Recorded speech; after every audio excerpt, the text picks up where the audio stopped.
अस्सलाम वालेकुम। मेरा नाम सुमैया है। मेरा मियाँ बहुत बीमार है और इस वजह से हमारे घर में खाने को कुछ भी नहीं है। फेरी करते हैं, अब फेरी भी नहीं हो रही रमज़ान की वजह से। पापड़ बेचते हैं, इसलिए भाई वो काम ख़त्म हुआ हुआ है। ना खाने के लिए सहरी में है कुछ, ना अफ्तारी में है। हम बहुत बीमार हैं, अभी दवाई के लिए भी पैसे नहीं हैं हमारे पास। इतनी हमें परेशानी है, बहुत वो है।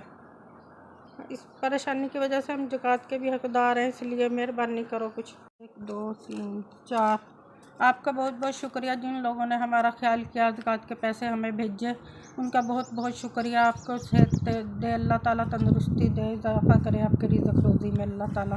बहुत बहुत शुक्रिया आपका।